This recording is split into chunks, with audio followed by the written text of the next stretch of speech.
హరే రామ రామ రామ హరే హరే, హరే కృష్ణ కృష్ణ కృష్ణ హరే హరే. మనస్సును ఇంద్రియాలను మన వశంలో ఉంచుకొనుట ఎలా అనే విషయానికి సంబంధించి మనము చర్చించుకుంటూ ఉన్నాము. శ్రీకృష్ణ భగవానుడు 6వ అధ్యాయంలో సాంఖ్య యోగాను వివరిస్తూ ఇంద్రియ భోగవాంఛను విడవకుండా ఎవరు యోగి కాలేరని ఆరంభము నుండి చెప్పినను ఇంద్రియ భోగ కార్యాలలో పాల్గొనేవాడిని యోగిగా మనము అంగీకరించలేము. యోగ సాధనలో అష్టాంగ మార్గాలను అనుసరించిన ఉండాలి. భారతదేశం నుండి అమెరికాకు వచ్చే యోగులని పిలువబడే వారు ఎందరో ఉంటారు.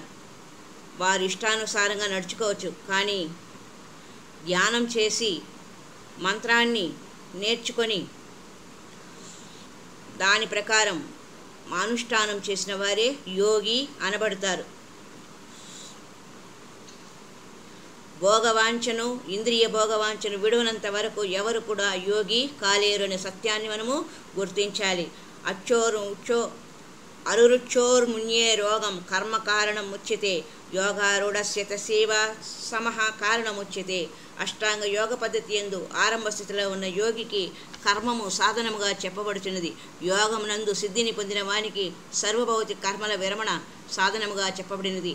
భగవద్గీత ఆత్మ సంయమన యోగం 6వ అధ్యాయమైన 3వ శ్లోకంలో ఈ ప్రకారం పరిపూర్ణ స్థితిని చేరుటకు ప్రయత్నించేవారు మరియు పరిపూర్ణత్వం పొందినవారు ఉంటారని చెప్తున్నారు. పరిపూర్ణత్వాన్ని సాధించినంత వరకు ఒకరికి అనేక రకాల కార్యక్రమాలలో పాల్గొనవలసి ఉంటుంది.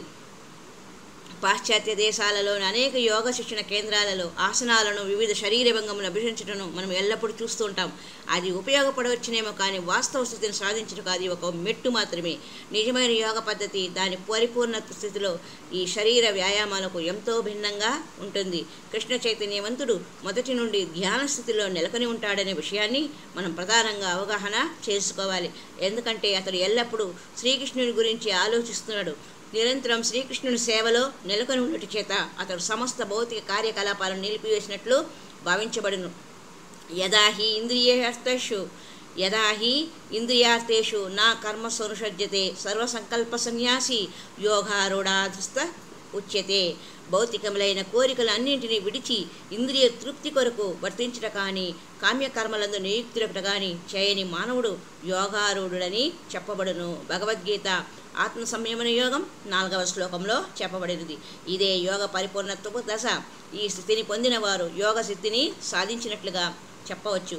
అటువంటి యోగి సంపూర్ణత్వంతో సంబంధాన్ని ఏర్పరచుకున్నట్లుగా చెప్పను. యంత్రం నుండి విడిపోయినట్టి ఒక చిన్న భాగం ఎలాంటి ఉపయోగం లేకుండా పోను, కానీ అలా విడిపోయిన భాగాన్ని తిరిగి అది ఉండవలసిన చోట సరిగ్గా యంత్రానికి బిగించినచో తిరిగి అది రకరకాల పనులు చేయుటకు చక్కగా ఉపయోగపడును. ఇది యోగా అనే పదానికి అర్థం.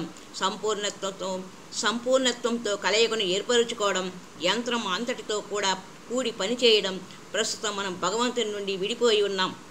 మన భౌతిక కార్యకలాపాలన్నీ వృధా కాలయాపనలు మాత్రమే. అలాంటి కార్యకలాపాలలో పాల్గొనే వారిని భగవద్గీత మూఢులని చెప్పడం జరిగింది. ఒకరు కోట్లాది రూపాయలను ఆర్జించి పెద్ద వ్యాపారిగా పేరు గడించినను వారు మానవ జన్మలోని తమ విలువైన కాలాన్ని కేవలం ఆహారము, నిద్ర, భయ, మైథునాది కార్యాలలో వృధా చేయడం అవుతుంది. ఇటువంటి వారిని భగవద్గీత మూర్ఖులని పిలుచును. జనులు దీనికి సంబంధించిన మరికొన్ని లోతైన విషయాలను మరి ఒక సంచికలో తెలుసుకుందాం.